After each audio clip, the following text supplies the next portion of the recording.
आप सबका दिल से स्वागत है। ये देखिए, आज का वीडियो सॉरी बट थोड़ा सीरियस है। एक लड़की जिसकी लाइफ बहुत अच्छी चल रही थी, उसकी लाइफ में एक लड़का आया और उसके थोड़े समय बाद ये चीज़ें हुई। अब लोगों को है ना, थोड़ी थोड़ी इन्फॉर्मेशन है बट पूरी कहानी किसी को नहीं पता है। मैंने कल बहुत सारी चीज़ें रिसर्च की, लेकिन सबसे पहली चीज़ जब मैं रिसर्च कर रहा था, आप ये कमेंट में देखना, बहुत सारे लोग बोल रहे हैं डिज़र्व, बहुत सारे लोग बोल रहे हैं कर्मा और बहुत सारे लोग नाम ले रहे हैं कार्ला का। तो अब इन दोनों के बीच में ये कार्ला कौन है? ये कार्ला कहाँ से आ गई?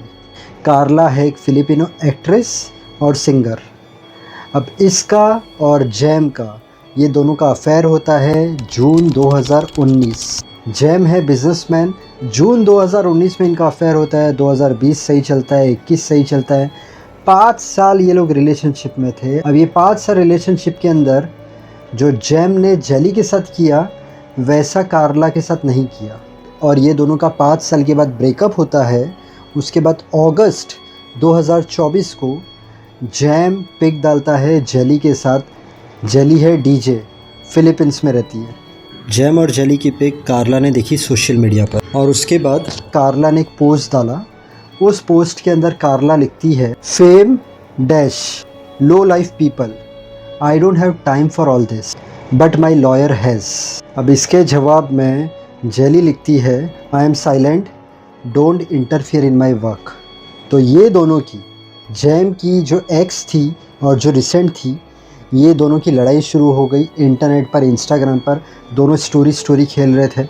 अब कार्ला का जब जैम के साथ रिलेशनशिप टूटा, उसके बाद कार्ला ने इंटरव्यू में कहा, मेरे एक्स के साथ मैं फ्रेंडशिप रखती हूँ बट मैं जैम के साथ कभी फ्रेंडशिप तक नहीं रखूँगी।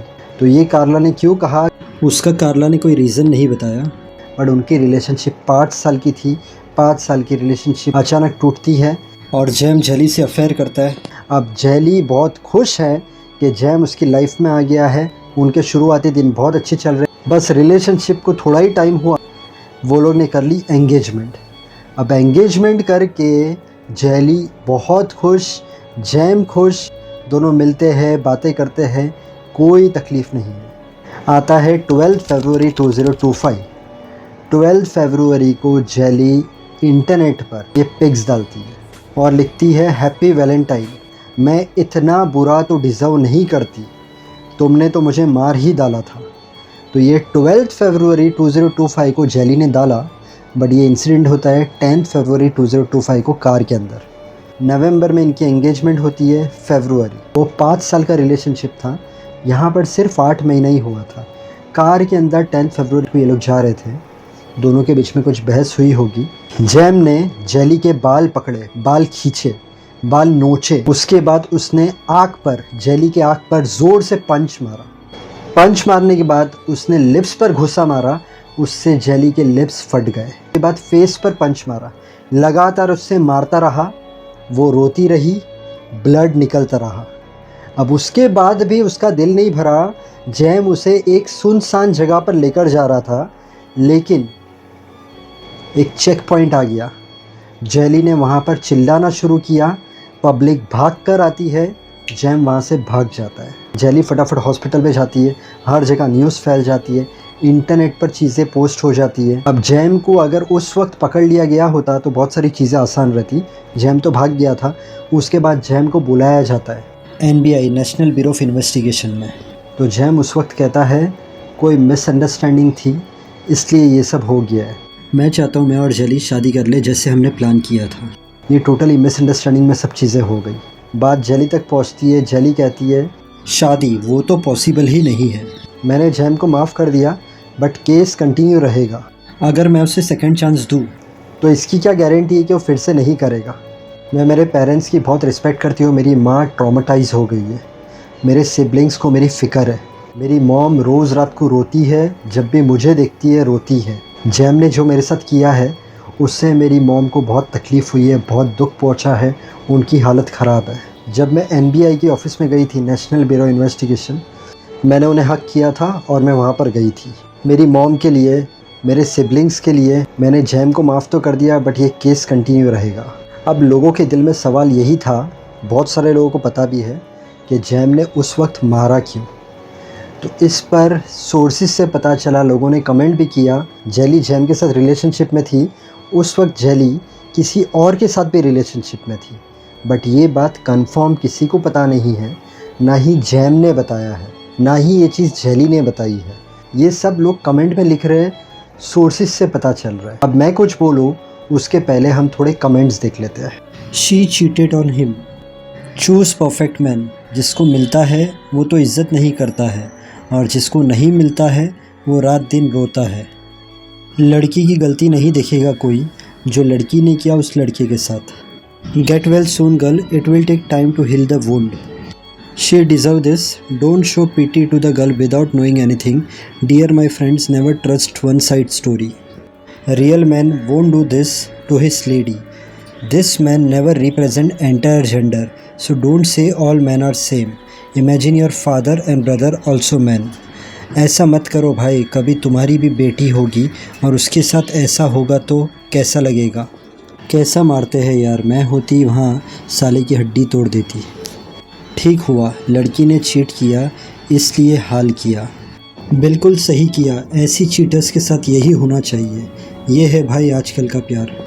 Trust me, no matter how huge the issue is, no matter if she F up everything, violence isn't the solution. Yes, it would be hurtful. Pain from betrayal is something unexplainable, but violence isn't normal in a relationship, even if the guy doesn't do anything like cheating or whatsoever. Once you have raised your hand, the fault will be definitely on your side. Just leave. If you feel like you don't deserve it, we are not so stable to be calm and talk things out. But just don't raise your hand on someone, no matter how f up the issue is. Please girls के साथ ऐसा मत करो, respect girls. देखा आपने comments. अब यार जो भी रहने दो, ठीक है, जो भी चीज़ रहने दो, आपको ये हक ही नहीं बनता है कि आप इस तरीके से मारो। दिमाग पर कंट्रोल तो होना ही चाहिए। ये तो वो सुनसान रास्ते पर लेकर जा रहा था, अगर चेक पॉइंट नहीं आती तो आगे और कुछ भी हो सकता था। हमें नहीं पता है कि जेली ने चीट किया है नहीं किया है, सब ऐसी न्यूज़ है, बट अगर ऐसी चीज़ हो भी, मारना, इतनी बुरी तरीके से मारना बहुत गलत बात है। जैम ने जिस तरीके से मारा उसे, अगर उस वक्त जेली को कुछ हो जाता तो। हम सुसाइड सुनते रहते हैं, हस्बैंड या वाइफ, हम मर्डर सुनते रहते हैं, हस्बैंड या वाइफ या बॉयफ्रेंड गर्लफ्रेंड। सिंपल रूल अपनाना, रिलेशनशिप में स्टार्ट में सब चीज़ें सही रहती है, उसके बाद सब केस में नहीं, बट थोड़े केस में नेचर मिलने में थोड़ी तकलीफ़ होती है। उस वक्त हस्बैंड को और वाइफ को, बॉयफ्रेंड को और गर्लफ्रेंड को, दोनों को एक दूसरे को टाइम देना है, दोनों को एक दूसरे का नेचर जानना है। क्योंकि जो लड़की रहेगी, लड़की है वो अलग जगह पर बॉर्न हुई है, उसका रहन सहन सब चीज़ें अलग है। लड़का अलग जगह पर बॉर्न हुआ है, उसका रहन सहन सब चीज़ें अलग है। सबसे पहले तो कपल को एक दूसरे का नेचर पढ़ना पड़ेगा, उसके बाद दोनों को क्या चीज़ में ट्रिगर होता है ये समझना पड़ेगा, दोनों को क्या चीज़ में बुरा लगता है ये समझना पड़ेगा। कभी हस्बैंड गुस्सा हुआ तो वाइफ हैंडल कर ले, कभी वाइफ गुस्सा हुई तो हस्बैंड हैंडल कर ले। पर अगर हस्बैंड ने कहा 1, वाइफ अगर कहती है 2, हस्बैंड कहता है 3, वाइफ कहती है 4, मतलब दोनों में से कोई भी झुक रहा नहीं है और दोनों की फाइट, और उसका रिज़ल्ट बुरा या बहुत बुरा आ सकता है। इसलिए रिलेशनशिप में एक दूसरे को समझना सीखो, अगर आप एक दूसरे से सच्चा प्यार करते हो तो। बट मारना गलत, सुसाइड करना गलत। यार आप सुसाइड कर लोगे, आपके पीछे जो फैमिली है उनके बारे में सोचो ना। कोई भी चीज़ का सॉल्यूशन निकालो, सुसाइड करना गलत बात, गलत बात। कोई भी चीज़ में किसी सामने वाले पे गुस्सा आया, हम सुनते हैं मर्डर कर दिया। यार तुमको कोई हक ही नहीं है किसी की जान लेने का, वो बैठा है, वो देखता है सब। इसलिए दिमाग के अंदर कभी भी फालतू चीज़ें नहीं लाओ, सॉल्यूशन की तरफ जाओ। जितना हो सके दिमाग ठंडा रखकर डिसीज़न लो। सॉरी आज का वीडियो अलग था, मैंने कहानी सुनी, मुझे एकदम अलग सा फील हुआ, इसलिए मैंने मेरे दिल की बात रखी। मेरे चैनल पर आपको सच्ची कहानियाँ मिलेगी, सस्पेंस, मिस्ट्री, एक्टर्स की लाइफ स्टोरी, टाइम ट्रैवलर की स्टोरी। आज का वीडियो पसंद आया तो आज के वीडियो को लाइक करना, नए हो तो चैनल को सब्सक्राइब करना। Thank you for watching, God bless and wish you a very happy life.